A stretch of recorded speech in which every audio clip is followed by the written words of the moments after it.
distinguished guests, ladies and gentlemen, good morning. Good morning from K.Arumugam, Malaysia. Nice seeing you again. We hope that you also feel inspired today. Now, let me begin by giving you a warm welcome to the third and last day of International Conference on Mother Tongue-Based Multilingual Education 2021. We are very honored to introduce our last keynote speaker, Dr. Maya Khemlani David. She is currently Honorary Professor, Asia Europe Institute, University of Malaya. Together with her is Mr. K.Arumugam, the President of Tamil Foundation, Malaysia. Welcome. And Mr. Aru, the stage is yours now. Thank you, Kayen, for allowing me to join this wonderful conference. And today is the third day, and we all know that the last 2 days, even the High Court in Malaysia is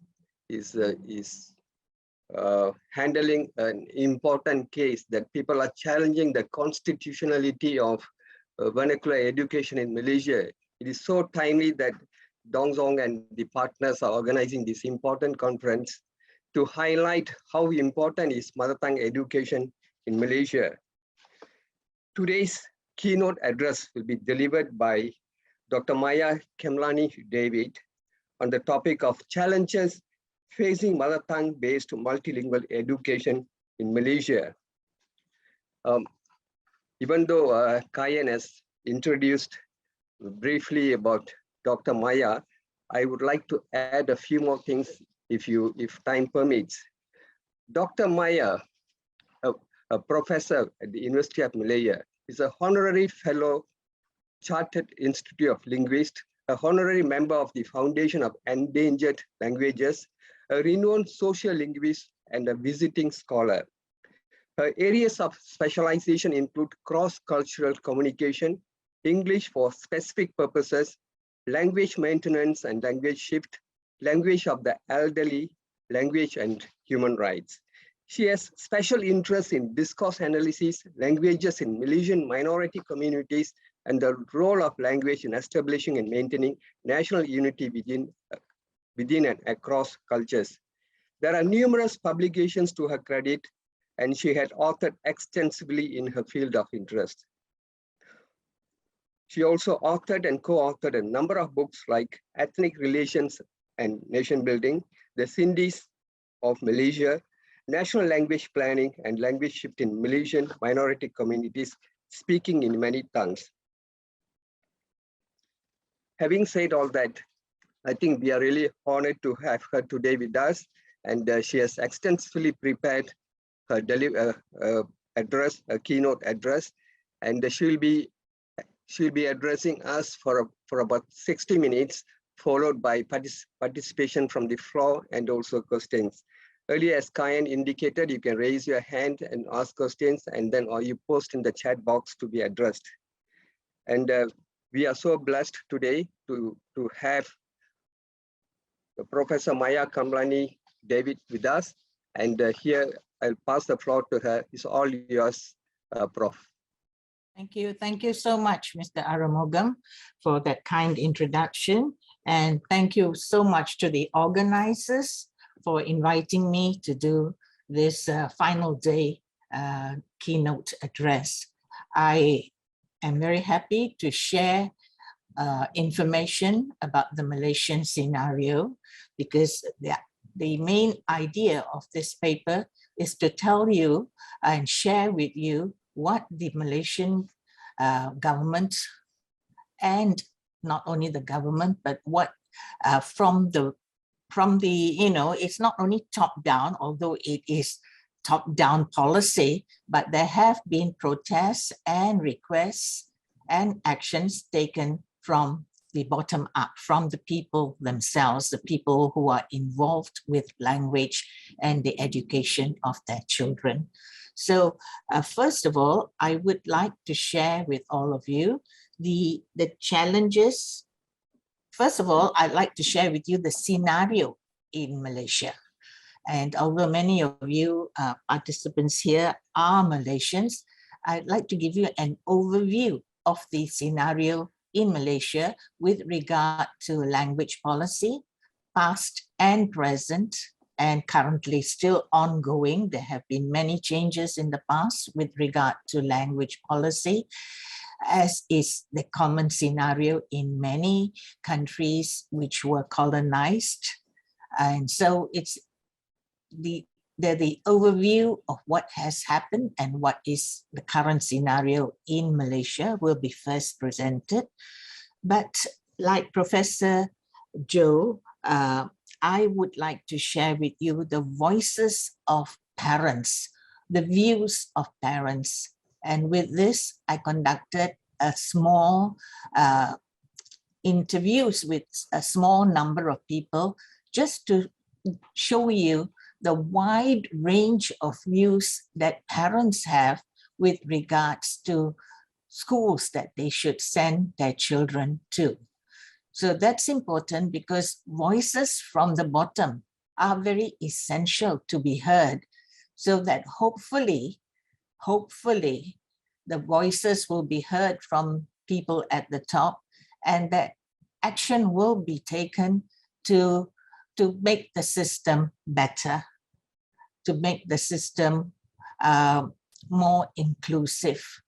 All right. So first of all, let me start, and I beg your indulgence if you know many of these things, but it's necessary to give you an overview of the scene of the education system and language policies in Malaysia, and to show you to what extent we have actually been able to be involved in mother tongue education. Please note, I say to what extent. It is not the complete traditional picture of what mother tongue education means in the literature.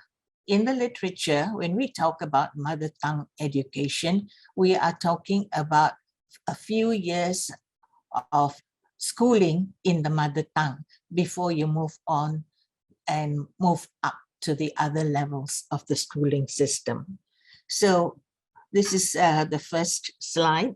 Basically, I would start with the background and then I move on to the survey that I mentioned. I'll talk to you about how the survey was conducted and the outcome from the survey interviews that were held with a selected number of parents. Okay, so let's, my belief is it's very important to hear the voices of the people who are sending their children to school, the reasons why they choose the schools they do, and so on, because we are lucky in Malaysia that we have a wide range of schools that our children can go to. And so the input from parents is very important. Let's go to the background now, the next slide. No, that's just the abstract. Can we move on to the next slide? Yes.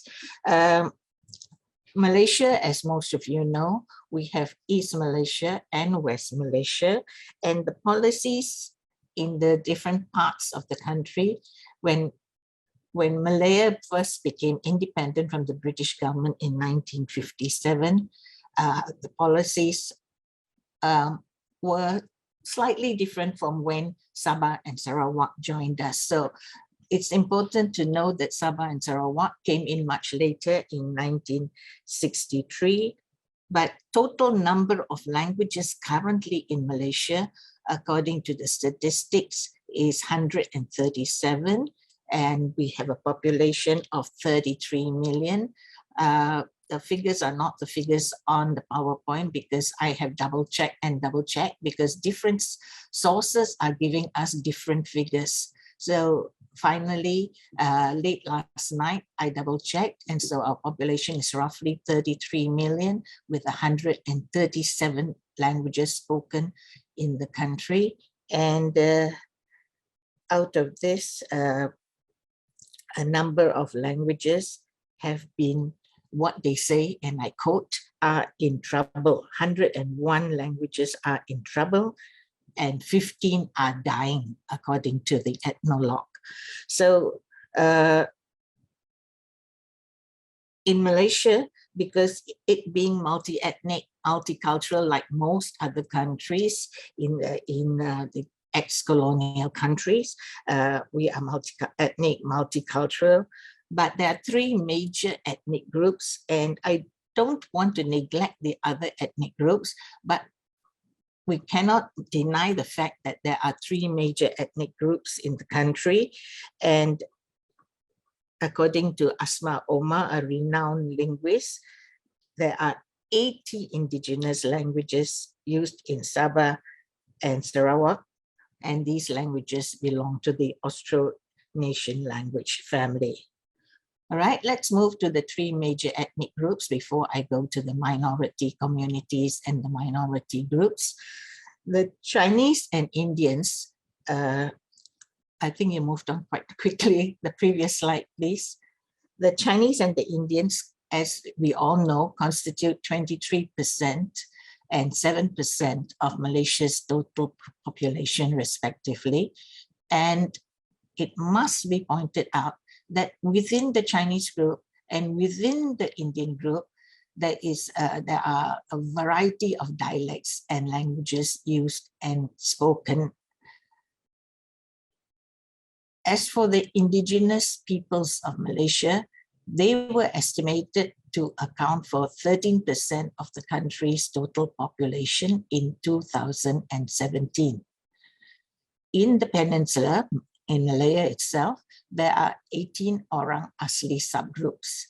And in Sarawak, they include the other ethnic groups like the Iban, the Bidayu, the Kenya, the Lunbawang, the Melanau, the Penan, and many, many others. And in Sabah, the main groups are the Kadazan Dusun, the Murut, the Baja groups. So we have three major ethnic groups, but we must not forget that we have many Orang Asli subgroups, both in Peninsular Malaysia and in Sabah and Sarawak. So when we talk about mother tongue education, we need to consider the many different ethnic groups in the country. Can we move on to the next slide, please?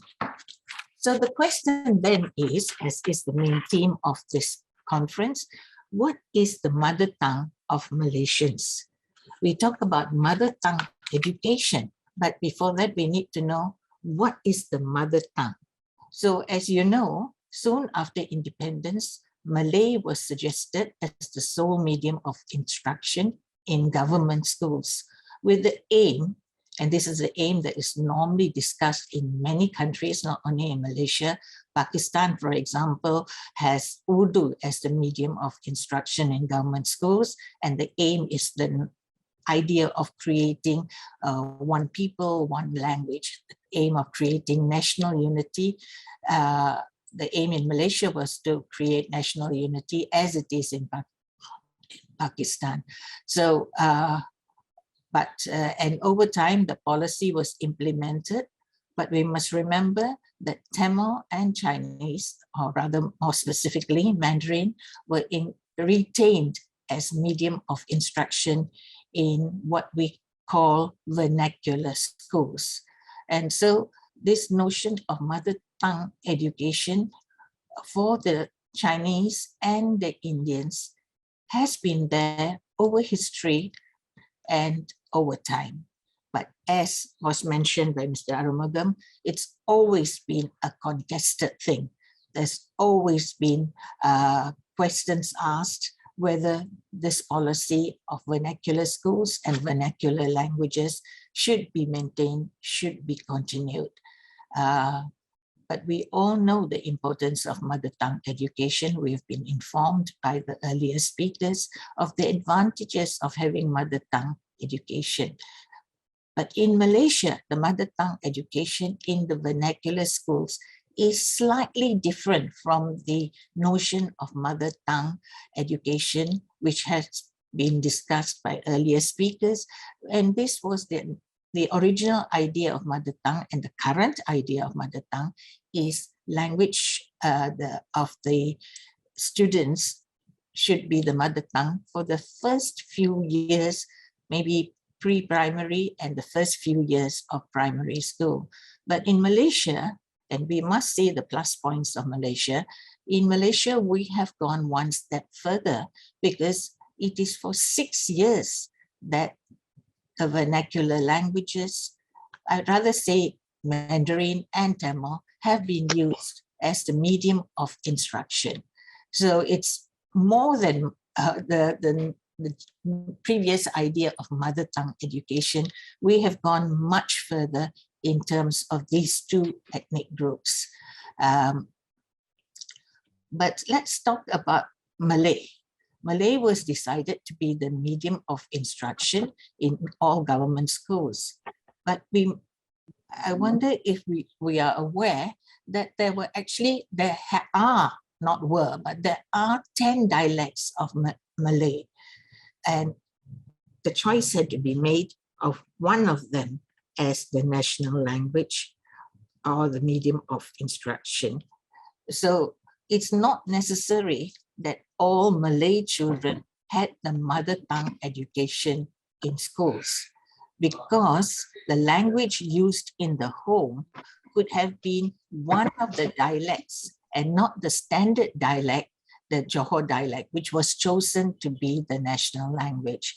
So like many other languages in Malaysia, there are many dialects or languages. And so a choice had to be made for Malay, and a choice had to be made for choosing Mandarin in the Chinese schools, and a choice had to be made for Tamil. And the Tamil that is taught is in the Tamil schools is the educated variety of Tamil. So moving on to the Chinese schools, there are 6.7 million ethnic Chinese, and they are made up of 10 different dialect groups. So as I said, just like the Malays were made up of 10 dialect groups, the Chinese were also made up of many, many dialect groups. And since 1975, at least 3 generations of Chinese have been Mandarin educated, and a number of Chinese children are Mandarin proficient. According to the Department of Statistics Malaysia, this is increasing to about 70%. And I need to emphasize this because a lot of Chinese friends, my friends, they are not Mandarin proficient. They did not go to Mandarin medium schools, but they are sending their children to Mandarin medium schools. And the definition of mother tongue, as given by our first keynote speaker, she gave definitions of mother tongue. And the mother tongue is the language used in the home, not necessarily by the mother, but it could be the dominant language of the home. So many of these Chinese children, of my friends' children, have grown up hearing their mothers speak not the various dialects of Chinese, like Hokkien or Cantonese or Teochew, but they have been hearing their mothers who were English educated in the then colonial English education system speaking English. So what is their mother tongue then in the case of these Chinese children? Their grandparents speak the various dialects. Their mothers have moved on to English. And I'm not saying all mothers, I'm saying the mothers that went on to be educated in English medium schools during the colonial regime, and even after that, because Malay was not used as the national language and medium of instruction immediately on independence. So there was a time lag between the time my friends were being educated, even after independence, and they are English dominant. When we meet, we all speak in English, although the majority of them are Chinese. And so even in their homes, they tell me that their children are growing up going to schools with Mandarin as the medium of instruction. But the question then is, and this will come out in one of the interviews that I had with one Chinese parent, the question then is, what is the mother tongue of the Chinese child who has a different language in the home, but Mandarin in the school? is Mandarin then the mother tongue of the child if we take the traditional definition of mother tongue being the dominant language in the home? With regards to the Indians, we again have a sort of similar situation in the fact that not all the Indians in Malaysia are Tamils. We have the Malayalis. Out of the Dravidian languages, we have the Telugu language, we have the Malayalam language, and we have also the Indo-Aryan languages like the Punjabi language, like the Sindhi language, the Gujarati language. So not all the Indians in the country are Tamil speaking or have Tamil as their mother tongue. So when we talk about how we talk about mother tongue education and we say good Mandarin is the mother tongue for the Chinese and Tamil is the mother tongue for the Indians, let's be aware of the distinctions and issues that I am talking about. So the majority of the Indians, no doubt, are Tamils, and that's good that Tamil is offered as the medium of instruction.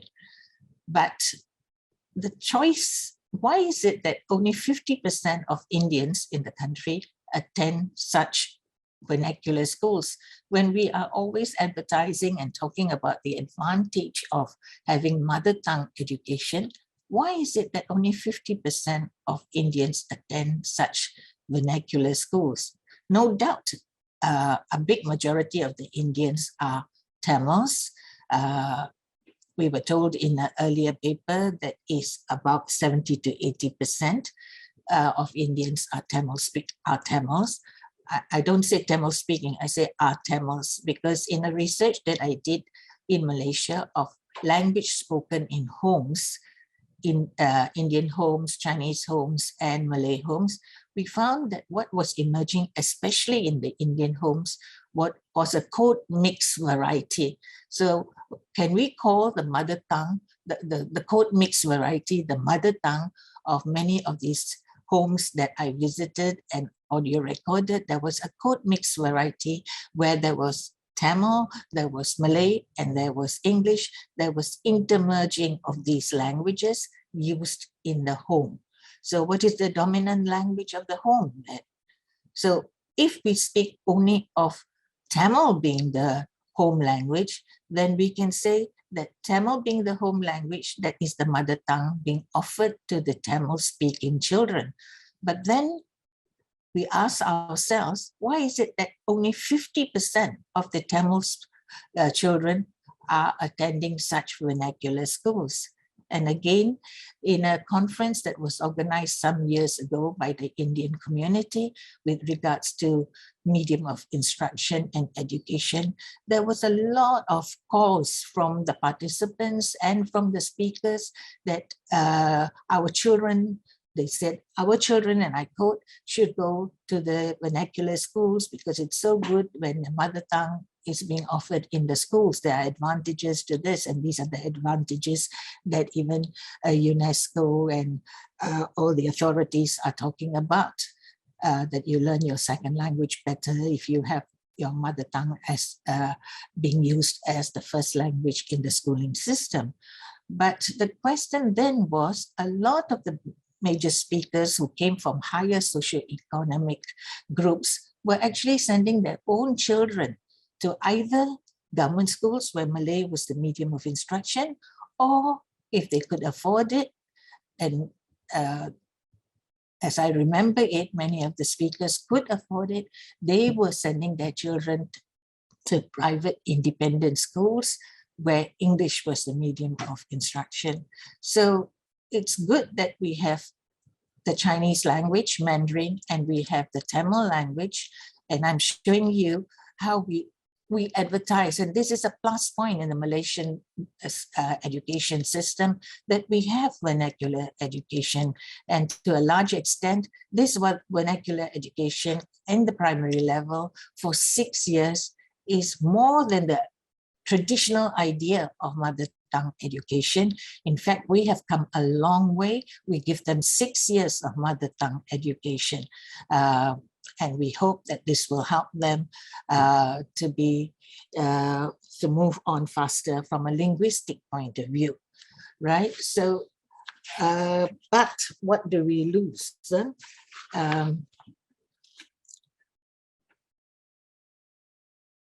If we can go to the next, yes, the next slide, please.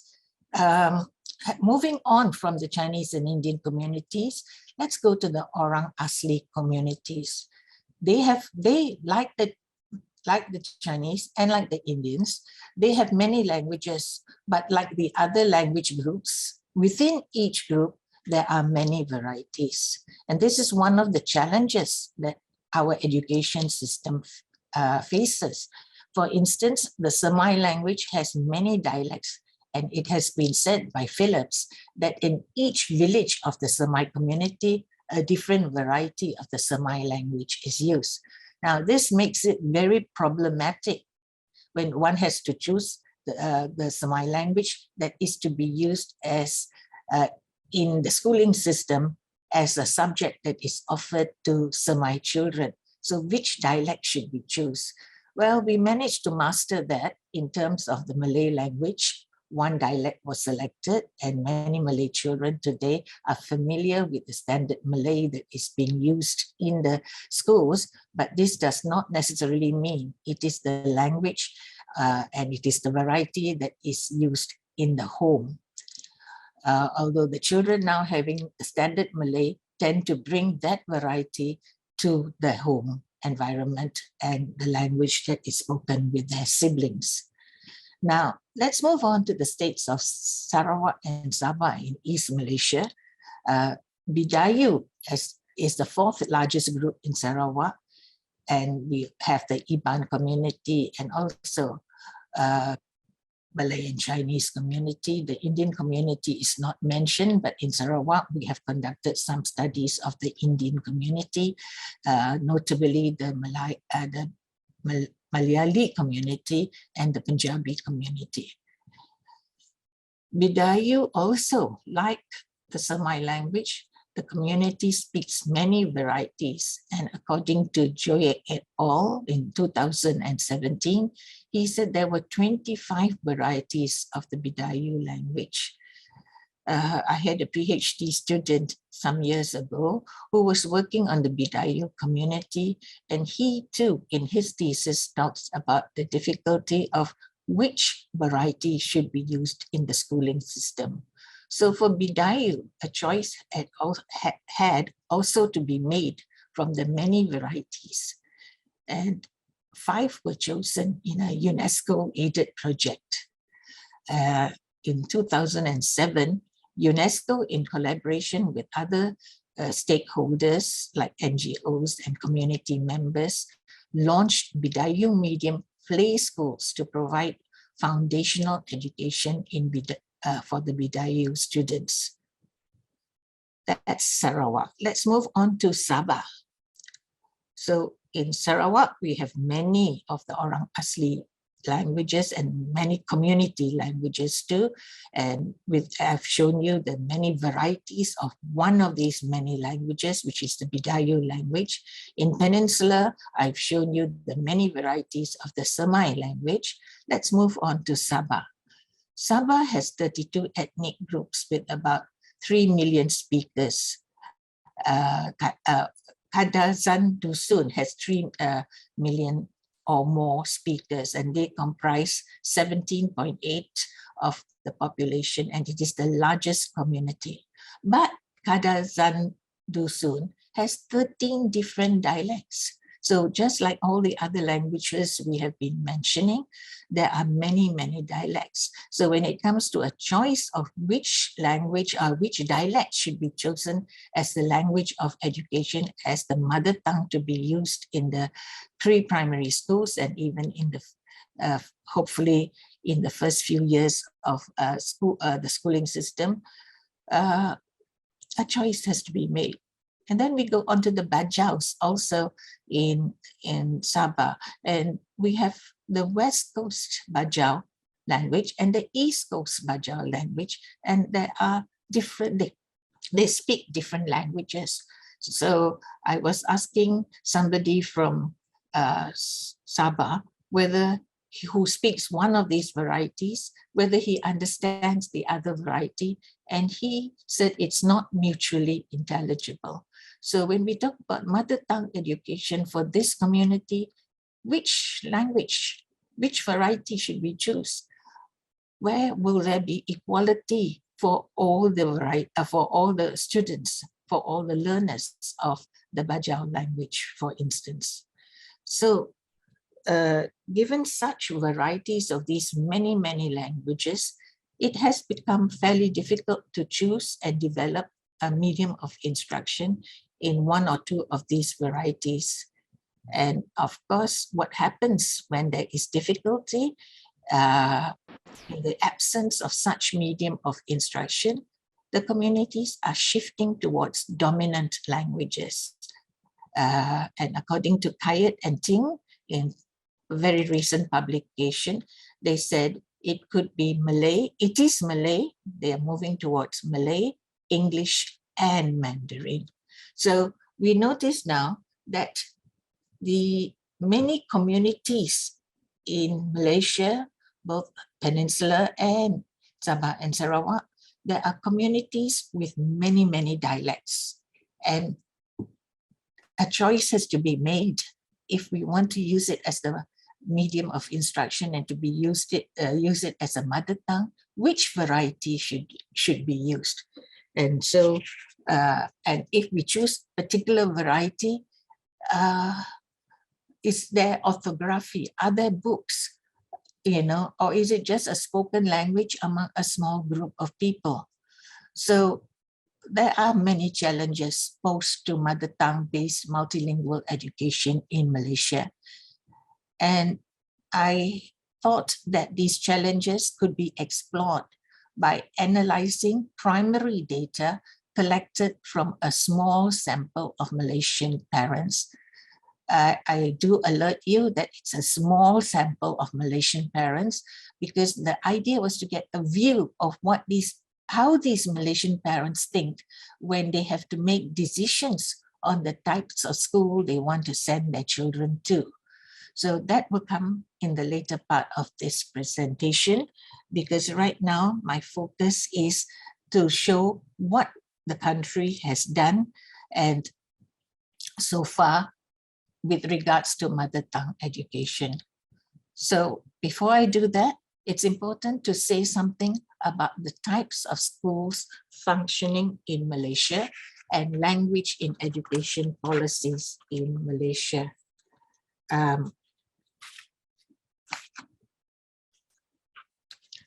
First, it's important to talk about the different types. There are 4 types of schools in Malaysia.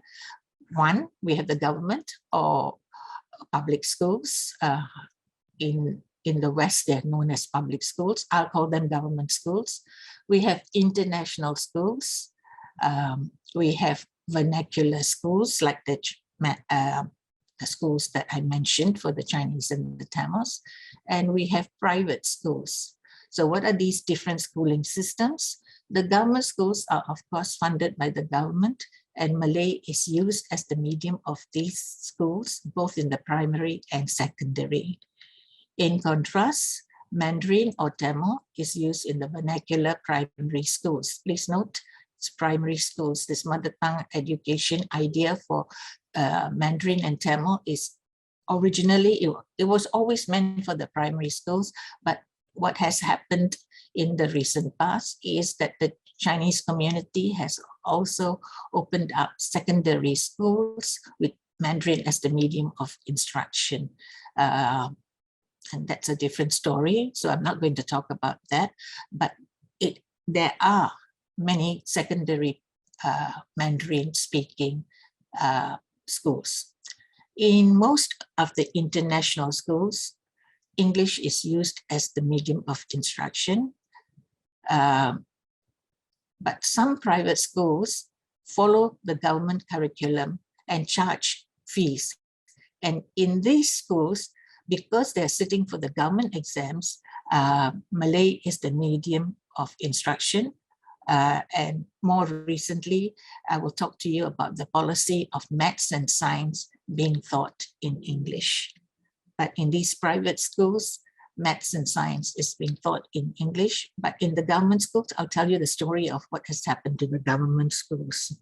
So let's go on a little bit about the history. We need to see the history because the history actually links up to what is happening currently. So before independence, and this is to some extent a colonial legacy, there were 4 media of instruction: English, Malay, Mandarin, and Tamil are used in Malaysia. Malays living in the rural areas also had Islamic-based education system and schools. At that time, they were very small. They were called the pondok system. But since then, they have flourished. And today, we have both government religious schools, Islamic religious schools, and we have private religious schools. In 1967, as I've mentioned earlier, Malay was declared as the national official language in 1967, and English, which was until then being used as the medium of instruction, a colonial legacy, was phased out of the schools. The third Malaysia plan was introduced, and it stated very definitively, and I quote, "Bahasa Malaysia is the basis for national integration. Measures will be taken to ensure that English is taught as a strong second language." So government of Malaysia way back in 1976 already foresaw the importance of English as a global language, as an international language. And English has been taught in government schools from year one in government schools. So, and in vernacular schools, it was taught from primary 3, because in the vernacular schools, they also had Malay as a subject, they had English as a subject, but the medium of instruction was Mandarin or Tamil. These are the vernacular schools, all right? Now, what happened in the post-independence period? 2 types of schools, basically the national schools and national type schools. Now, the national type schools is just a name for the vernacular schools. And in the national schools, as I mentioned earlier, in the government schools, the national schools, actually, Malay was the medium of instruction, while in the national type schools, vernacular languages were the medium of instruction. So if you look back at our mother tongue education, we have moved beyond the idea of initial few years of mother tongue education. We have gone on to 6 years. So in a way, we have done more than the traditional idea of mother tongue being for a few years. And at the same time, we have not ignored the national language, which has offered as a subject in the vernacular schools. And we have not ignored English, which is offered as the subject both in government school, in the national schools, and in the national type schools. So what is very clear that soon after independence, much like many other emerging and developed countries, such as Japan, Britain, Thailand, the United States, and France, Malaysia adopted a monolingual policy. Here, monolingual meaning Malay is the medium of instruction and in the government schools. In Malaysia, Malay has been the national language and the medium of instruction used in educational institutions. But we mustn't forget that the vernacular schools. This policy, as has been mentioned by earlier speakers, was made in Malaysia for nation building purposes. And it's the same in India, in Pakistan, Urdu was made the national language for nation building purposes too. Later, English was used just before Mahathir left his office as Prime Minister. He talked about the idea of English being used to teach science, maths, and technology. So after that policy was introduced, then English became a medium of instruction for teaching science subjects, while Malay was retained as a medium of instruction for teaching non-science subjects. But notice that the changing language policy, and when you have a policy that keeps changing over time, it does cause certain disturbances in the educational system, and there is an effect on the children. All right. Let me give you my own personal experience. When I was being educated, English was the medium of instruction. Malay was a subject. But when I went to the university by that time, with independence and with Malay being the national language, many of the subjects had to be taught in Malay. And having Malay as a subject did not help me. I had to actually relearn the Malay language as an academic language at my own cost, at my own time, with private tutors, so that I could be equally competent with Malay as an academic language to be used with postgraduate students. So, you know, this is just me, one person, but there are huge effects on students, on parents, when language policy keeps changing. And of course, there is a reason for language policy to be kept changing. At that time, Mahathir then felt that English would help the learners in the country, it being a global language, an international language.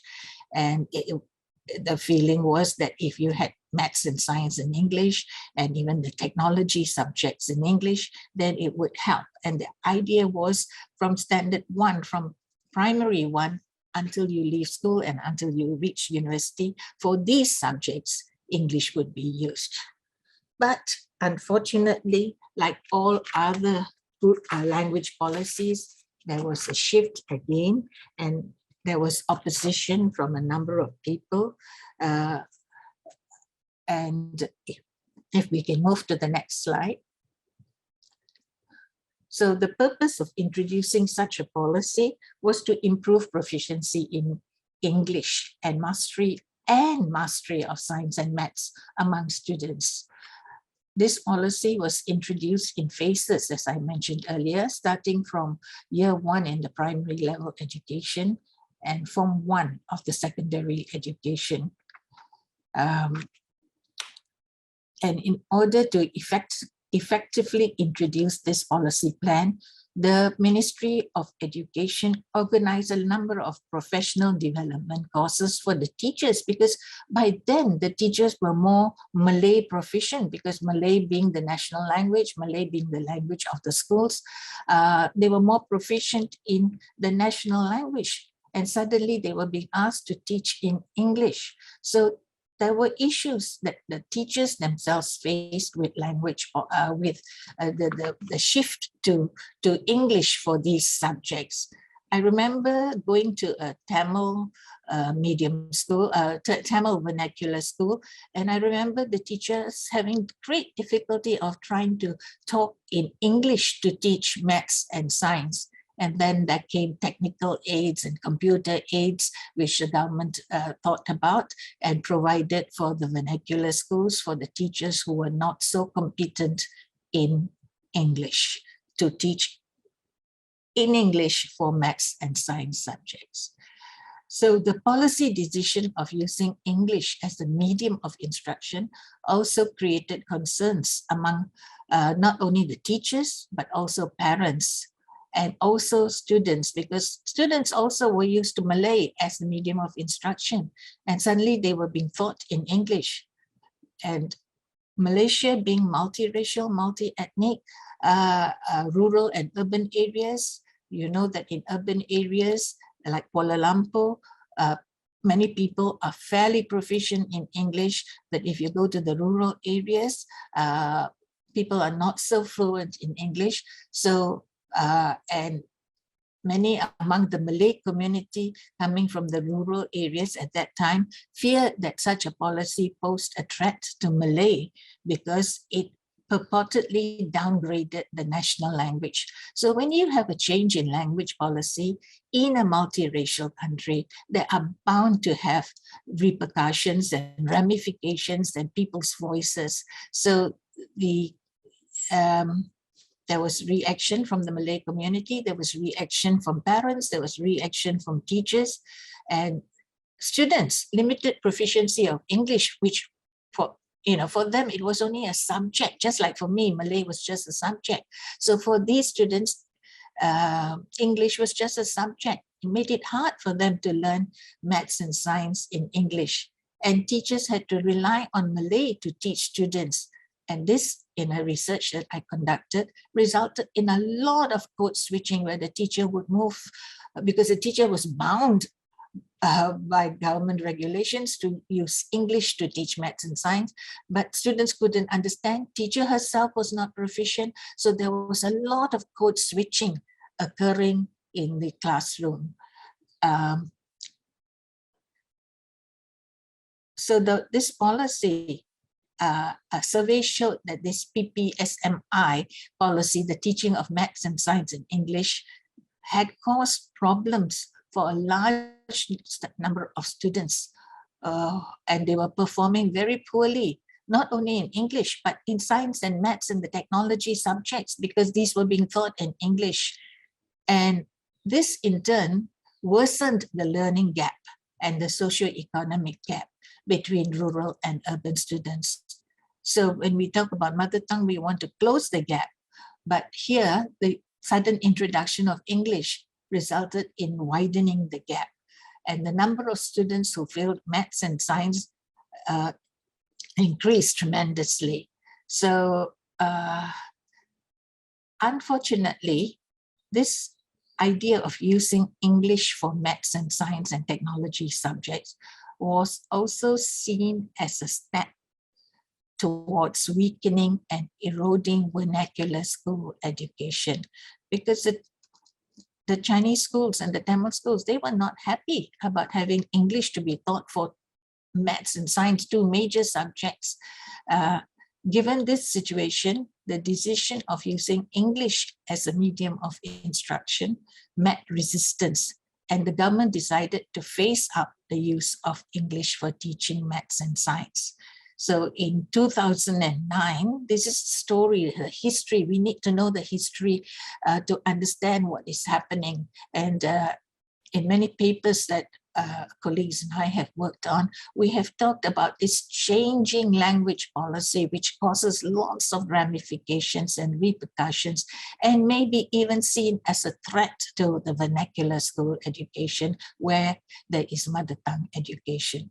So Malaysia's education minister in 2009 announced that English as medium of instruction for maths and science would be phased out from schools from 2012 onwards.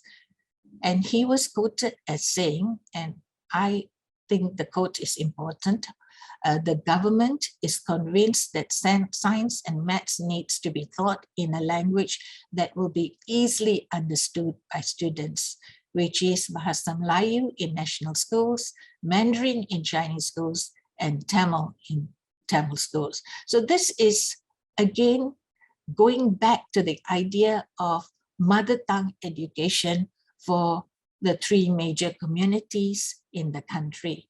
Again, I must emphasize that the idea of mother tongue education is not so as simple as we make it out to be. It's good Malaysia has vernacular schools, but we must understand the ramifications, because what happened was a lot of the Chinese dialects were lost in the focus on Mandarin, and Tamil is not the only Indian language spoken in the country, although undoubtedly it is the majority language used in the country. So that's good. That's a plus point. We have mother tongue education, and we have it more than at the primary school level, more than in the first few years of schooling. So a lot of parents, however, reacted against this decision of removing English to be used as language of instruction. And there was protest from the ground.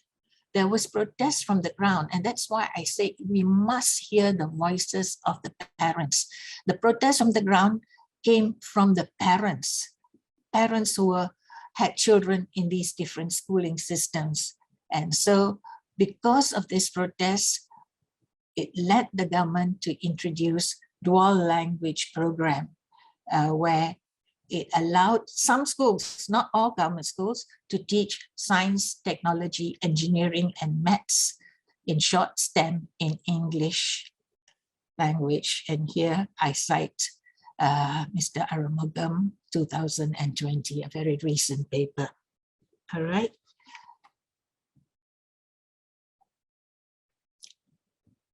This notion of dual language policy was, according to the government, to empower the Malay language and to strengthen the English language. So these two languages have always been there.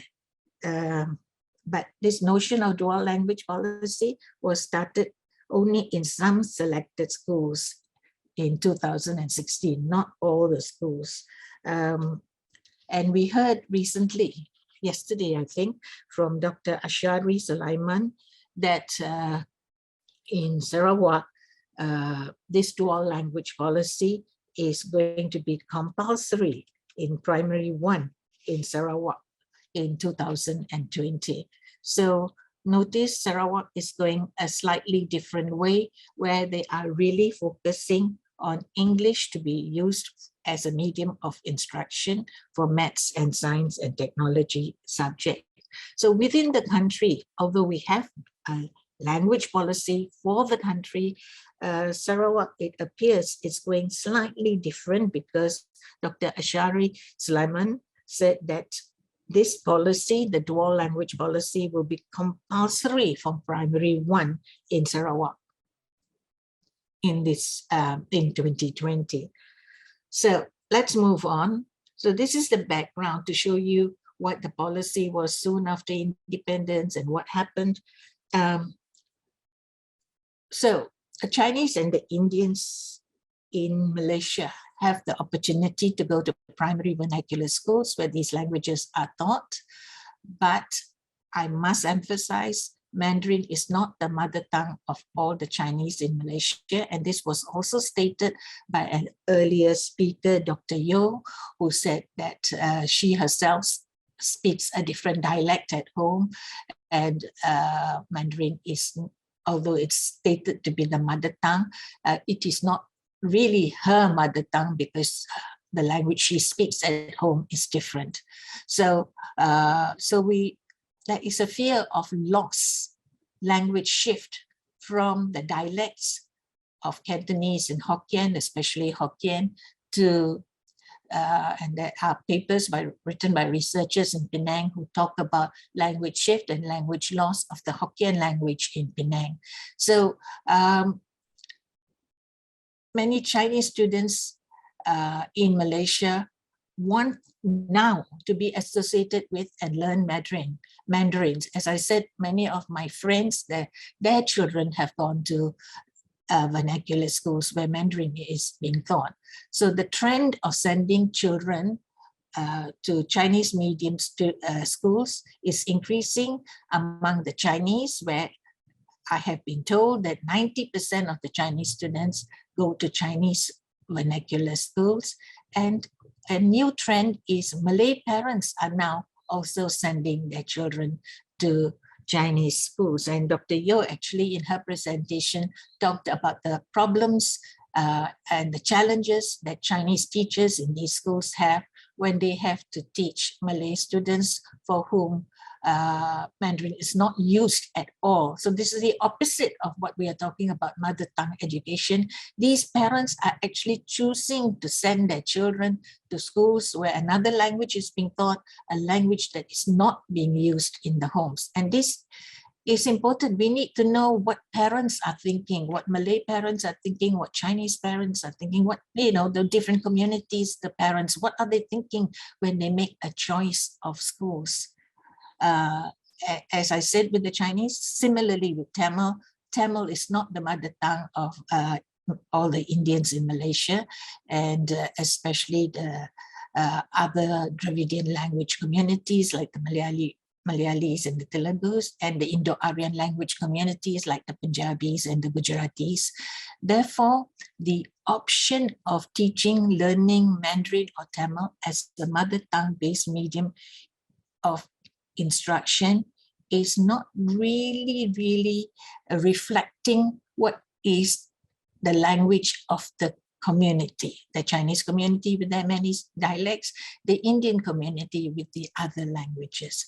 So it's good. We have vernacular schools, but we must realize that these vernacular schools and the theoretically speaking, the mother tongue that they are teaching results in language shift of many of the dialects, the Chinese dialects or other Chinese languages. And also it does not, it neglects the other Indian communities, all right? Now I want to move on to something which is very interesting. And this is the notion of POL, pupil's own language, which has not been mentioned so far in any of the papers. In government schools, non-Malay children were given the choice to study their own language as a subject in what is called pupil's own language. If, and these are the conditions, if there were 15 or more students in a class showing interest in learning the language. And if, again, another if, a language teacher was available. However, this rarely happened because minority communities with the same ethnic language or ethnic identity seldom appeared in one classroom. For example, you will not find 15 Gujarati children in one classroom. Malaysians were theoretically, however, we must bear in mind, Malaysians were theoretically given the right to learn their mother tongue or a language if they wanted to, and if their numbers were sufficient, and if there was a teacher available. But this note, it's very good on paper. We have a right to have, to be taught in our mother tongue, but not as a medium of instruction, but as a subject. But having 15 students, finding a teacher was often not feasible. And in addition, and this is again coming from parents, languages taught outside the student's class timetable may be perceived by some parents as, and by some students too, as being very burdensome. And if we want to encourage parents and students to learn their mother tongue in the classroom, then we have to motivate them. And we have to, as linguists, we have to explain to them why it's important for them to know their mother tongue, or otherwise there may be language shift of their language. In fact, when Sabah and Sarawak joined Peninsular Malaya to become Malaysia, the Education Act 1996 stated that indigenous languages should be made available, again with a condition, if it is reasonable, if it is practical. The reasonability and practicality of this possibility, like the case of the pupil's own language in Malaya, really depends on resources available, on students interested, on parents interested. However, I should mention that Kadazan Dusun was offered as a subject in primary and secondary schools in Sabah, and it was taught for 120 minutes a week outside the actual school time. And in Sarawak, it's the same the case for Iban in Sarawak. And in 2018, Bidayu was introduced as a medium of instruction in a number of preschools. So what I'm trying to show you is that we have a national language policy, we have vernacular schools, we have pupils' own language, and we have many of the, not many, but some of the indigenous languages taught as a subject, both in Malaya for Semai, in Kadazan dusun in Sabah, and in Sabah they went up to secondary schools too, from primary schools to secondary schools. It was offered as a subject. Right, so given this background, and I've taken some time to give you this background, given this background, I would like to move on very quickly to the survey that I conducted. All right, so giving you this background, let's see what happens. All right.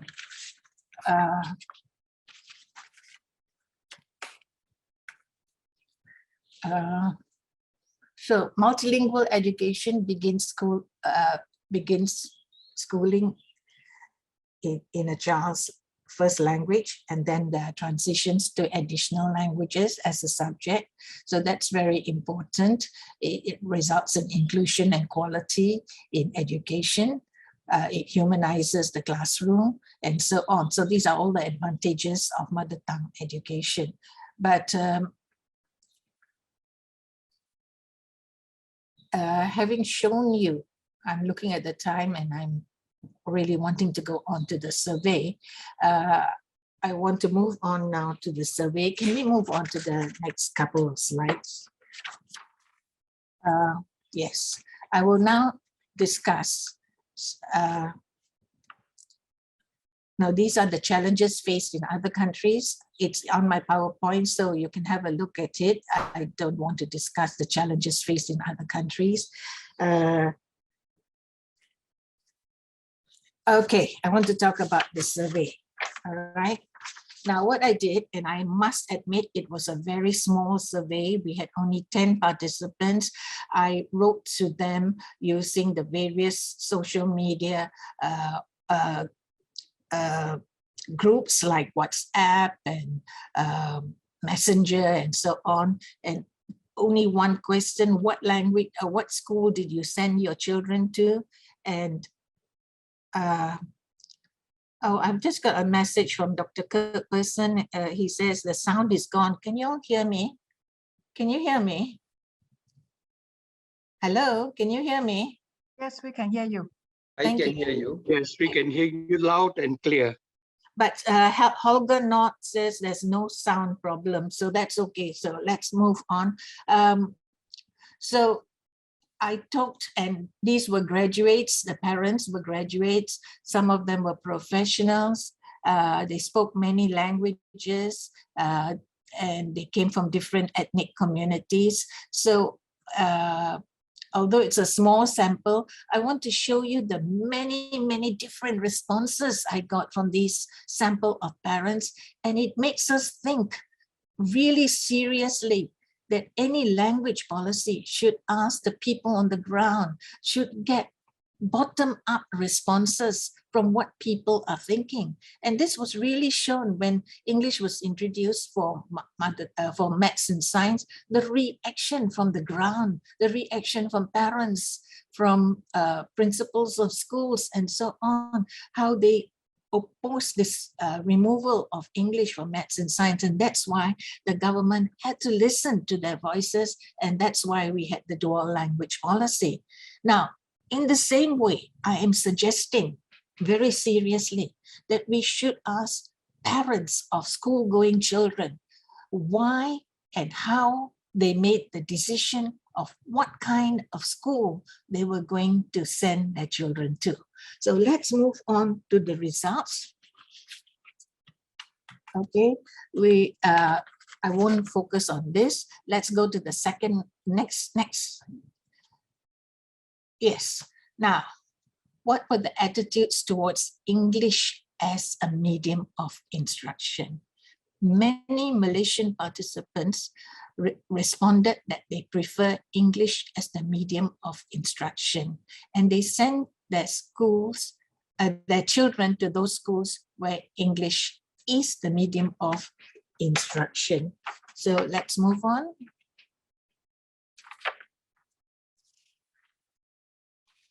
And these are direct quotes, and I am just quoting with what they said to explain their preference for English as the medium of instruction. I did not enroll my son in the Chinese primary school. I enrolled him in a international school with English as the medium of instruction. The reason was that the pedagogy of learning is important for a young growing child. So here, indirectly, what the respondent is saying is the pedagogy of learning is different in government schools, where Malay is the medium of instruction, is different in Chinese schools, but in international schools, she felt that the pedagogy of learning was important for her young child. The second parent, who was a Punjabi, said, it's key to learn Malay, but I prefer English. So this is a matter of personal preference of the parents. Another Chinese parent said, it is more convenient to transfer the children to any international school if I am going to move to another country. So the notion of moving to other countries in the long run. And also, please note, the national curriculum is not competitive enough. And I know many Malaysian parents who actually get textbooks from Singapore because they feel that the textbooks here and the national curriculum is much lower standard as compared to Singapore. And this is voices from the ground. It's not my opinion, it is parents' opinions. The next parent, number 4, says, yes, medium of instruction played a part in the decision. I sent my child to English medium, both in primary and secondary school. And then we have parent number 5. My second son suffered in a government school as he had no Malay. In fact, for this parent, English was the mother tongue in the house. So going to an English school, he had his mother tongue being used as the medium of instruction. And she says, I had to move him to a private school because the teacher refused to speak anything but Malay. So the child didn't understand anything. The 6th parent says, by the end of primary education, I did not have much faith in the system as there was no consistency in the policies. This changing language policies, also caused parents to move on to private schools and to schools where English was the medium of instruction. Can we move on, please? So there were many. The responses in table 2 demonstrate how many parents prefer English medium of instruction schools to other schools. Such preference and support was meted out to English as a medium of instruction, and it's a hurdle to the mother tongue idea of a mother tongue education policy. Also in Malaysia, parents tend to enroll their children in English medium schools because they say pedagogy used in such schools, as they don't compare, but they just say pedagogy used in such schools adapts to the learning needs of a growing child. And these are not my words, these are the words of the parents. The parents believe that sending their children to English medium instruction schools in Malaysia will help their children globally, will help them to go overseas, and they can migrate to other countries and so on. So they provided a number of, for them, very valid reasons for choosing English as the medium of instruction. But what they did not say that in their homes too, many of them who had been trained during the colonial time with English as the medium of instruction, the home language had become English. So theoretically, in effect, what they were doing was they were sending their children to schools where the mother tongue being the home language is English and the language of the schools is English. So in a way, it is mother tongue education for these children. All right. We move on then to positive, the next table, positive attitudes towards vernacular languages as medium of instructions. Some parents send their children to vernacular schools because they see many benefits in doing this. This is especially among the Chinese community. As I said earlier, it has been said that there are 90% of Chinese school-going children actually attending Chinese schools. And there's also a trend. The recent count showed 60,000 Malay kids in Chinese schools. So the Malay parents are not sending their children to government schools where Malay, the language of the home, is being used in the school. So where the mother tongue is being used in the school, sort of mother tongue, because there are many dialects of Malay.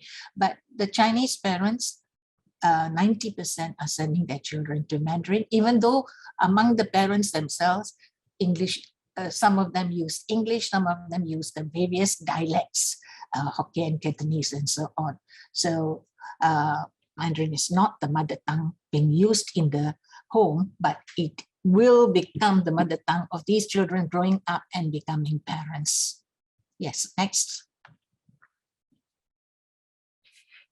And these are the quotes by the parents who want to send their children to vernacular schools.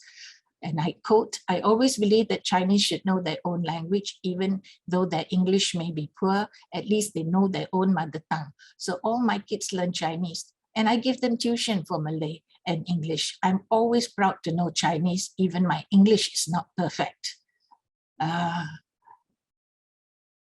the Malay parent, note what she says, "I send my children to Chinese medium schools where they will learn discipline and many other things." She doesn't tell us what the many other things are, but it'd be good to know that the 60,000 Malay parents have a reason to send their children to schools where the medium of instruction is not their mother tongue, because they see advantages to learning Mandarin and attending Chinese schools, amongst which is discipline, homework, and so on. Yes, let's move on.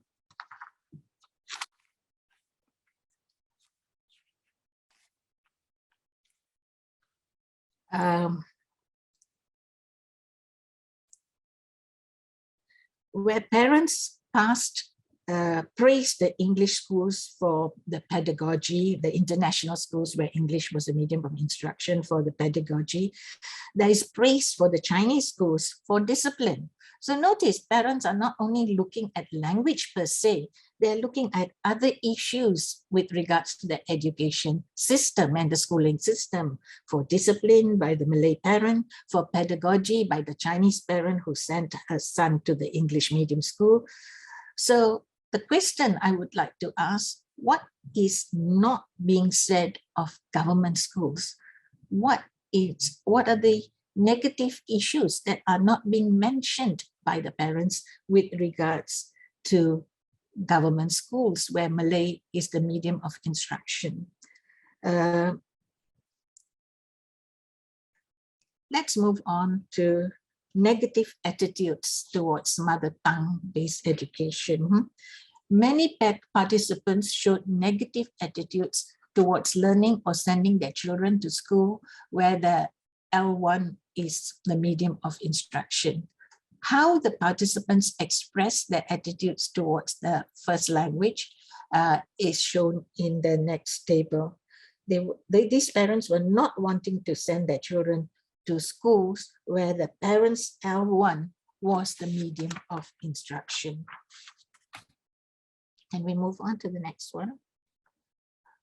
And this is from a Chinese father whose wife is Indian. And now we must bear in mind there are a lot of mixed marriages in Malaysia.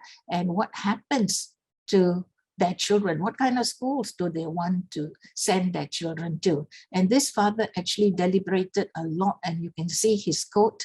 "Originally, we always thought that we would send her to a Chinese medium school due to the perceived higher standards of education there. However, we changed our mind after many deliberations, mainly due to the infamous workload." See, so this is a negative point against Chinese schools, and also our own worry that we may not be able to help her. So although he was Chinese, he could not help her in a Mandarin. because he was not Mandarin speaking. So we decided to bite the bullet and take a long leap of faith by sending her to a private international school. So although he was interested in Chinese language for his child, he realized too much. I can't help her. I can't speak the language. So we need to see these other variables and not saying because you are Chinese, you go to your vernacular school, that's good, that's mother tongue education. All right. I see the time is running short, but I'm just trying to show you some of the responses of the parents as different opinions, some choosing international schools where English was the medium of instruction, some choosing vernacular schools for their own reasons, even members of the Malay community also choosing Chinese medium schools, which was not their mother tongue. So we have different reasons. That final reason is very interesting. Let's move on. I know the time is running short, but I will very quickly. Assimilation shift to Bahasa Melayu. There are many reasons for language shift among some minority communities, and this is a serious challenge for, to the mother tongue education when the mother tongue is not Malay. So let's look at what they said. Next table.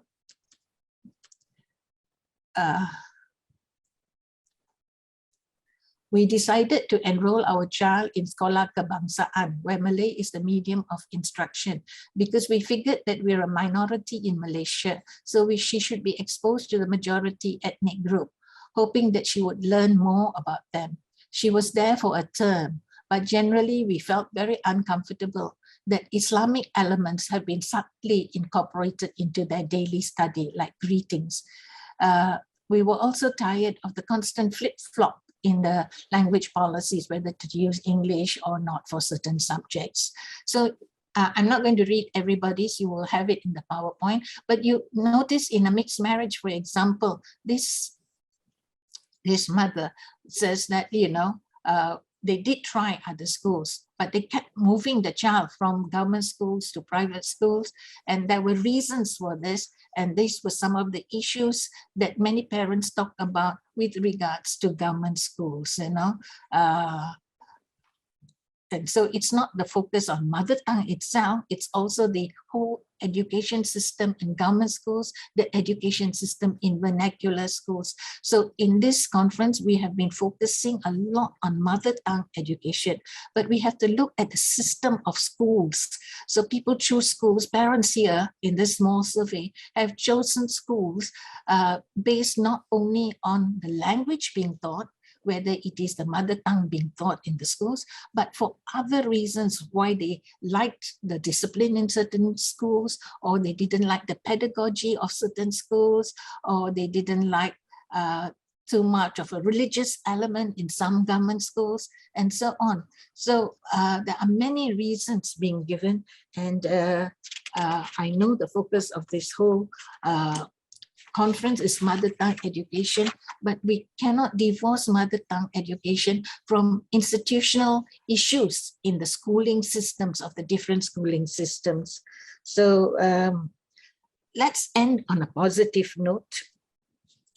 Can you move on? Yes, positive effects of Malaysia's language in education policy. Well, we have positive, we have vernacular schools where we have Chinese and Tamil. Government provides funding for these schools. This preserves diversity. Parents have also played a proactive role in influencing the government's decision regarding the choice of medium of instruction when it came to having English back for certain selected schools for maths and science. Parents could submitted an online petition against government policy of English for maths and science. The government also has facilitated UNESCO with the Bidayu community and the funding of the preschool programs. And then we have the people's own language, which is a good step back it is limited because the provision on the required number of students from 15 should be reduced to 5 or 10. Even if you have 5 students, why not have the schooling offer that mother tongue as a subject in the classroom? So when we talk about provision of pupils' own language and the introduction of Bidayu or Semai and all these are offered as a subject, not as a medium of instruction. So at least it's a step for these children to feel accepted. Their language is being offered as a subject. All right. And where the language is not being offered as a subject, certain communities have taken their own initiative. And for example, the Sikh Punjabi community is facilitating Punjabi language classes for their youth in the Gurdwaras, the Punjabi temples. So we have to see the positive effects, but we also have to hear the voices of parents. And we were given many voices showing why people were shifting towards different schooling systems.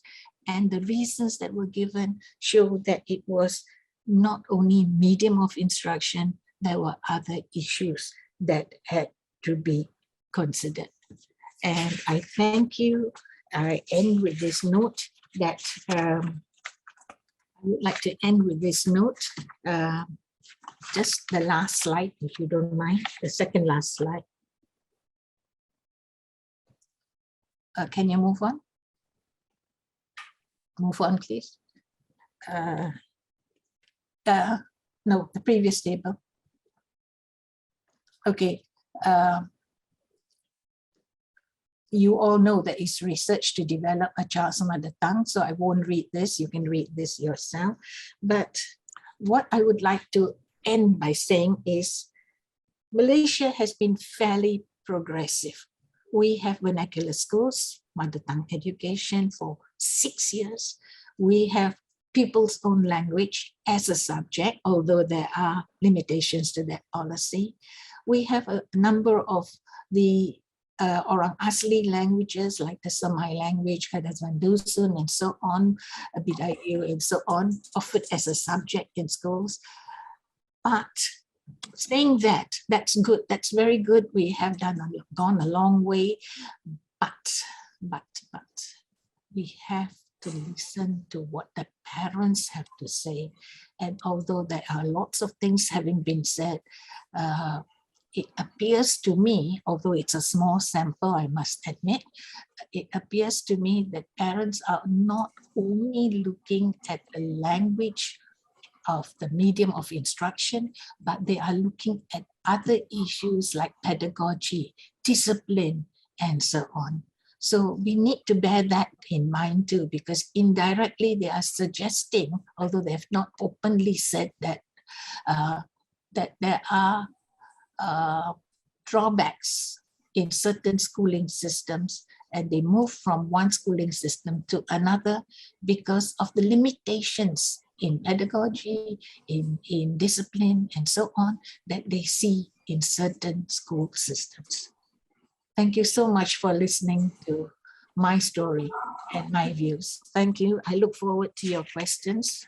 Thank you very much, Dr. Maya. That is very enlightening delivery. Let us go straight into some of the questions raised by participants, and we already at 10:20, and the organizers have agreed that they will take up a little bit time into the break cover of 10 minutes. So how do you intend to address these questions? Can I read the questions all one shot, or you would like to look at it one by one? If you want to highlight some of the more important questions. Okay, then we see how it goes. Okay, Chitra is asking whether all the indigenous languages, whether they have a written system within them for them to be kind of, they can move forward, or is it only in verbalized form? You can respond it with very swift answers because we got quite a number of questions to go through. The other one is. Can I just respond? Yeah, sure. Yes. So many of these languages that I mentioned, especially the Orang Asli languages, they have many, it's not one language, they have many, many varieties of the language. As I said to you, in one village itself, there were many varieties of the language.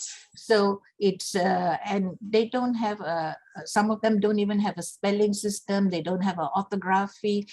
So it's a long way before it can become a subject or as a medium of instruction in school. And I think the Philippine presentation yesterday by Dr. Chet was very, sorry, what's happening? The Filipino presentation by Dr. Chet yesterday was very, very useful because the long way we have to go to get orthography, to get books, to get resources and so on before the language can be introduced as a subject in the schools. So it's not as if government just says, okay, we'll have this language and let's have this language in schools. There's a lot of work by researchers, by linguists that have to be done before the language can be even introduced in the schooling system, even as a subject.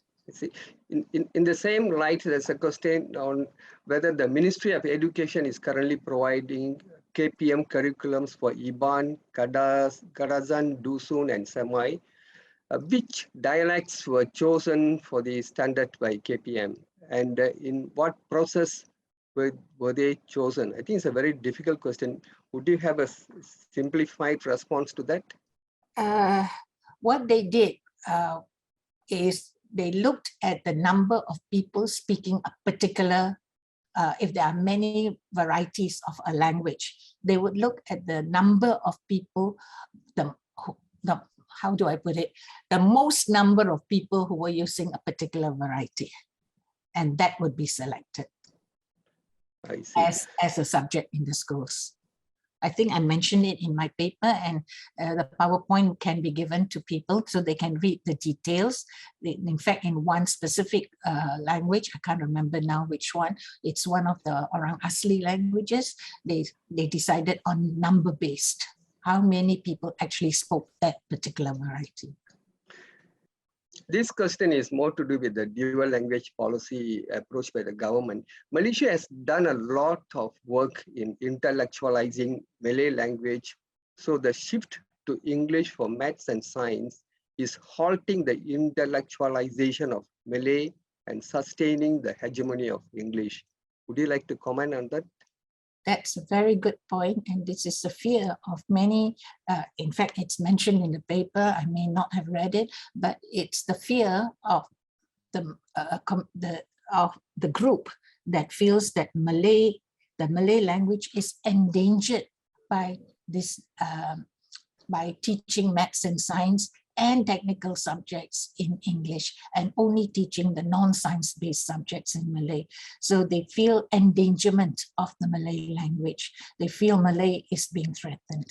So that is one of the reasons, although not openly stated, it's one of the hidden reasons for doing away with the policy. But there were other reasons, as I showed you, where the students were failing, the teachers were not competent, the students were not happy, teachers were not happy with the policy.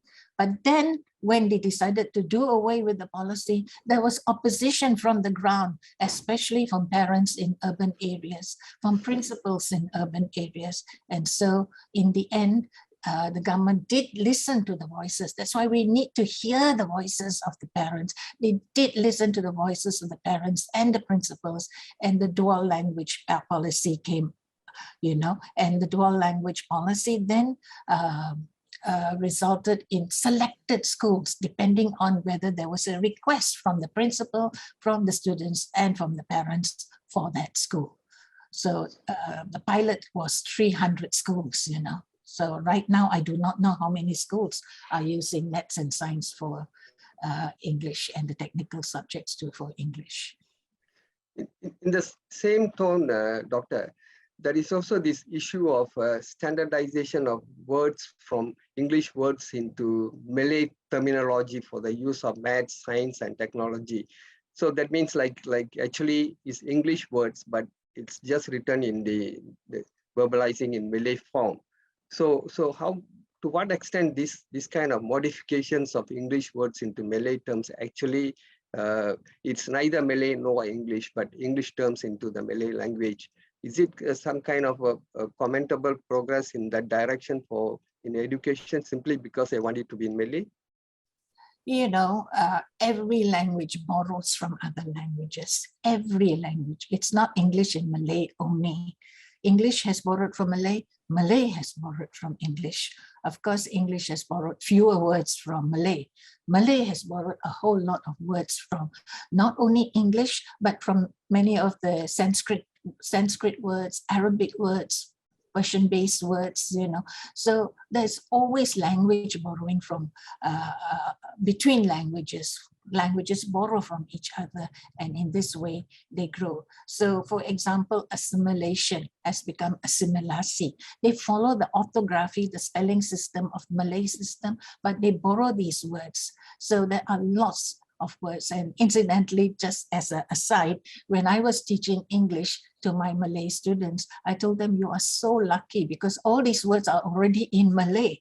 So you may have assimilasi, but it is English is assimilation. So all languages borrow from each other. It's not only Malay and English, and I don't see this as a slight on Malay. Personally, as a linguist, I don't see this as a slight on Malay. I see this as the growth of the Malay language. Although the danger is, if there are already Malay words, why are we using an English word with Malay orthography or Malay pronunciation? So there are many Malay words already there, and we are still using the English word when there is an existing Malay word. So as a linguist, I would say, if you have a word in your language, please use that word. Don't move on to borrow. Doctor, would you have any data as to the extent of the Bumiputra Malaysians using a standard Malay as their mother tongue? To what extent the kind of the mother tongue language as a Malay language still exists among the Bumiputra or the Malays in Malaysia? You know, when they go to the schools, standard Malay is used, all right? If standard Malay is used, it becomes the medium of communication between Malays coming from different parts of the country, all right? So as these children grow up, they start using standard Malay with each other. It becomes a means of communication with their parents, with their grandparents. When they go back home, they may shift back to that variety that they use in the home. For example, Kelantanese Malay is so different from standard Malay. So when they go back home, they use the Kelantanese dialect. But in the schooling system, because standard Malay is used in the school, and children are coming from different parts of the country to the school, then they communicate in standard Malay. Unless the minority children coming from the different areas of the country to Kelantan, then they themselves assimilate and move towards Kelantanese Malay in their communication outside the classroom with their fellow Kelantanese friends. Dr. Maya, this question is interesting.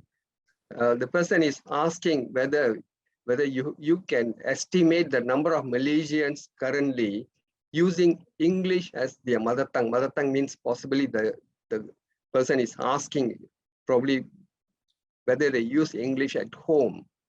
So how have you kind of can estimate something like that? I don't have the figures offhand, but I do remember reading somewhere that they had given a percentage, a very small percentage for whom English has become the mother tongue in the home language. And this normally happens in mixed marriages, like between Chinese and Indians. And so English becomes the mother tongue. But again, in research that I have done between marriages across the communities, it depends on where they are based. And we found that in a study that we did in Alostar, when there were marriages between Chinese and Indians, the language the children picked up were both languages, the language of the mother and the language of the father. So what is the mother tongue in this case? It's both languages, even though we call it the mother tongue.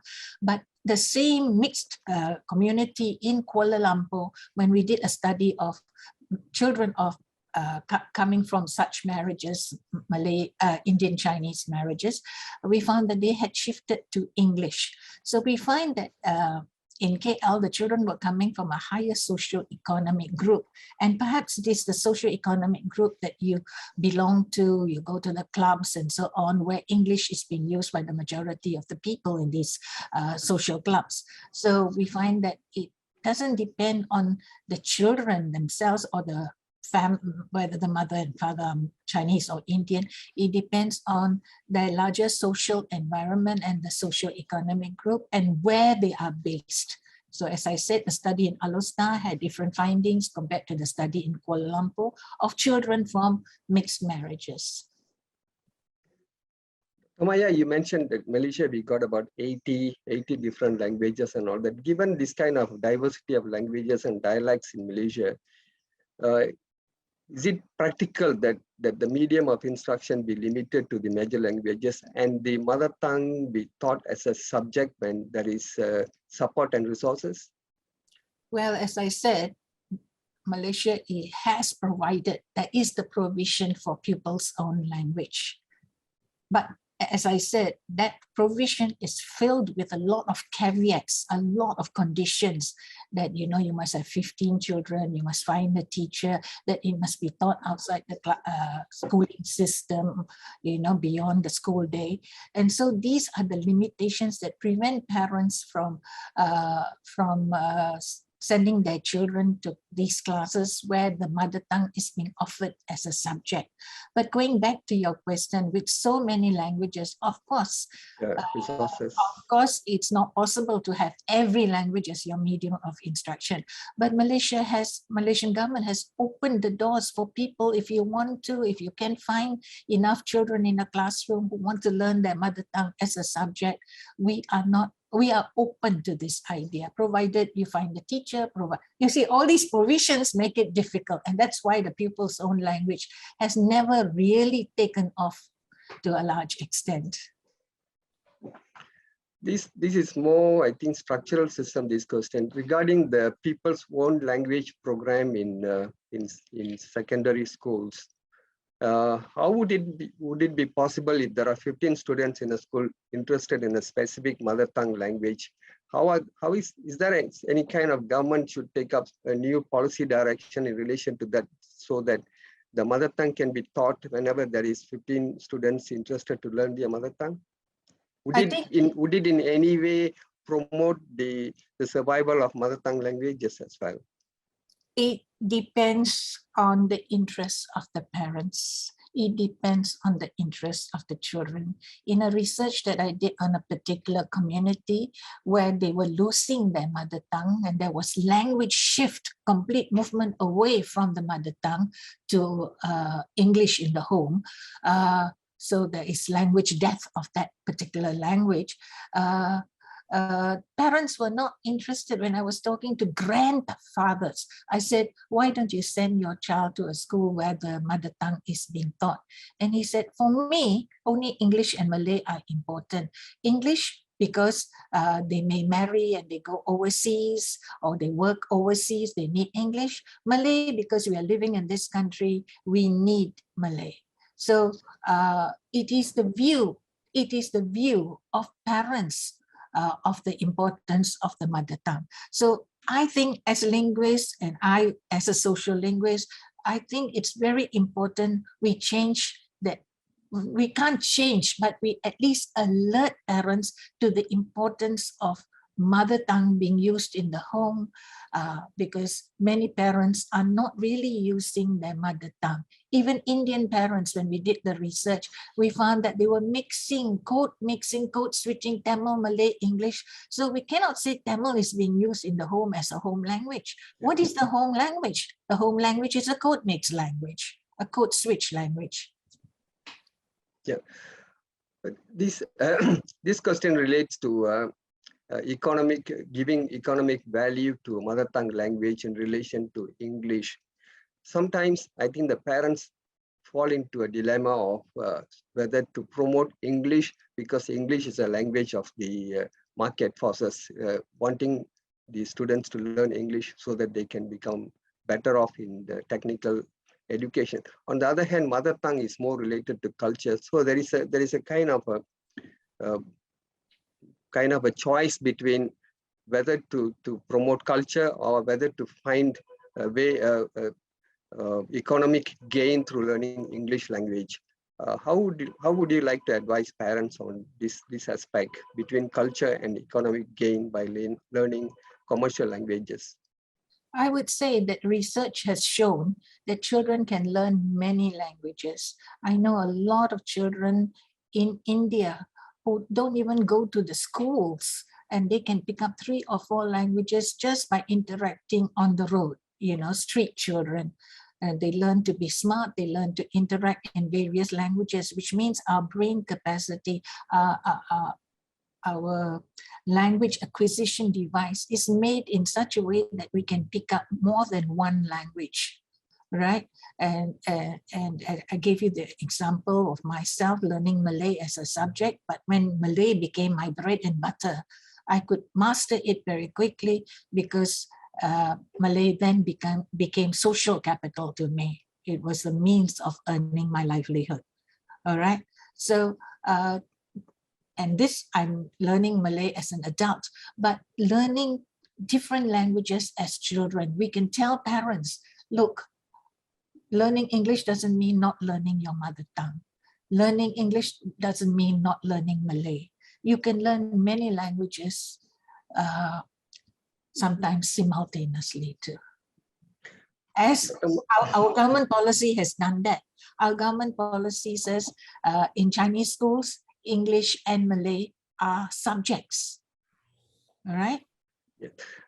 We are running short of time. I want to rush through this question. Earlier, when you spoke about this parents' opinion, there are two participants have commented that you have taken a middle-class parents approach. The other one is whether that very small number is really representative for a study for you to make those assertions. So this is something that you may want to comment.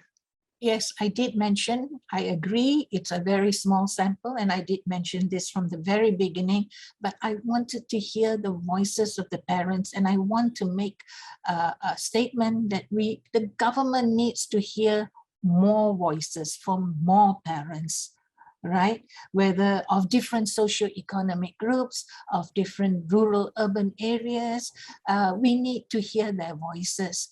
It cannot always be a top-down policy. Just like in Pakistan, they say Urdu is the national language and it helps to unite people. But really, it hasn't helped to unite the people. The Sindhis are fighting for their own nation state. The Punjabis are fighting for their own nation state. So a national language does not a nation make. It does not necessarily create what the government says, national integration, national unity. A language per se by itself does not create that. It creates communication. I can communicate, but does it mean it results in integration in unity? And so this is the idea of governments top down, that especially ex-colonial governments who have gained their independence. And I've given you the example of Pakistan and Malaysia, but Singapore has gone a different way. With Singapore, English is the medium of instruction, and all students have to learn their mother tongue as a subject, whether it's Malay or Chinese or Indian. And at that time, Indian language in Singapore was only Tamil. Parents protested. The voice of parents was heard. And today, more languages than Tamil are being offered as subjects in Singapore schools. So you can take Punjabi or Hindi, as subjects. These options are being given. But how did these options come about? Through the voices of parents. So although my sample is small, and I don't deny that, but I wanted to show that we must listen to the parents, and these voices must then travel up. And the government must then listen to the voices and then although I'm not denying the fact that Malaysian government has done well in terms of mother tongue, because they've gone more than the initial few years in regards to the vernacular schools. And in many schools, we have POL being offered, although I again say there are limitations to the POL. I hope I answered that question. I think you have given adequate explanation. I think we can understand that, but the implications are there. And actually, there's a lot more questions, but we do not have much time. I'm going to end this session with this last question, and also would like you to kind of summarize a few points, and whether participants who would like to continue to communicate with you, whether they can access your email and send the questions directly to you for you to respond should they want, because I think over the 1.5 going to be 1.5 hours, and we have actually spoken so much, and it's very in-depth analysis and delivery of information. So this question is a bit whether Chinese can be considered as a new international language other than English nowadays. Does this change of the language status make the attitude of Malaysians changed to Mandarin as what I don't know what is MOI. So basically asking, because Mandarin is widely used in terms of global population, whether it can become an international language. What do you think about that? Yeah, you know, they talk about English becoming a global language, and in America, Spanish has become the second most important language. Spanish has actually, the number of speakers of Spanish have increased tremendously. And my son wants his daughter to learn Spanish. That's how important Spanish has become.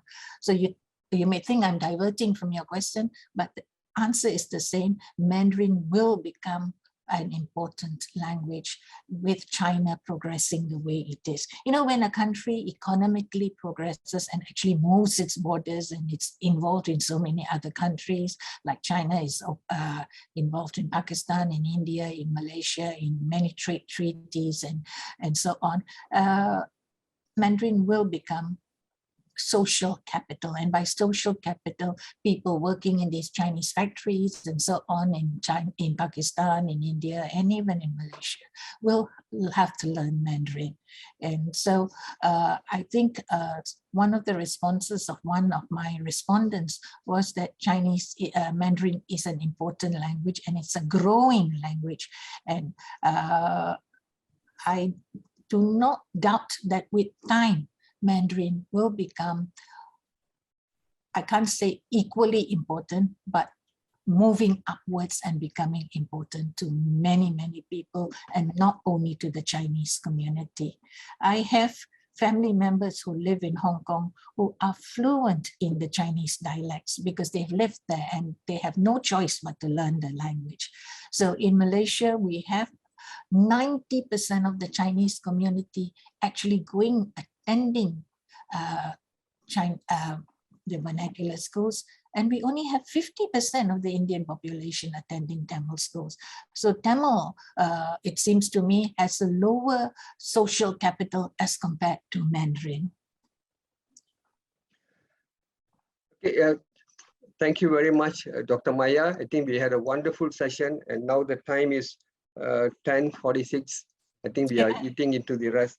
So you can sum up with that. I will, after you're summing up, the host can take over the session. Thank you very much to everyone for their participation and making this session so memorable for all of us. And let's together build all the languages as we can. Thank you. Thank you so much, Mr. Arumugam, for chairing this session. I would also take this opportunity to thank the organizers for inviting me to do this presentation, because it took me over a month, I think, of day-to-day reading and thinking and evaluating and writing this paper. And in fact, I was up till 3:30 last night redoing certain things to give you an overview And I'm happy to receive, I know I took up a lot of the talking time, but I'm happy to receive questions on my email. I think the organizers have my email address. And so I'm very welcome to questions that you may have. I will try my best to answer those questions, or I will refer you to correct sources so that you can find the information for yourself. In summary, I would say, although there have been lots of changes and people like to look at the negative points of view, and although there has been a lot of resistance to vernacular schools, and as you say, there has been deliberation is it in Parliament, did you say? There's deliberation about the vernacular schools. There's this constant deliberation about vernacular schools because there's resistance against vernacular schools because they are seen as a threat to the national language policy and to the medium of instruction in government schools. But as you can see, Malaysia has gone a far, far way because we have vernacular schools for 6 years, mother tongue being taught for 6 years in these schools, in these vernacular schools.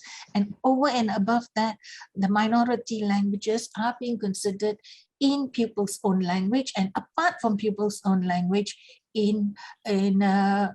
as a subject. So Kadazan Dusun and a lot of the other minority ethnic languages are being taught as a subject, and in certain languages, they are being taught even up to secondary school level and for secondary school examinations. So we have come a long way in terms of mother tongue education as compared to other countries, although we never have said that we are having mother tongue education,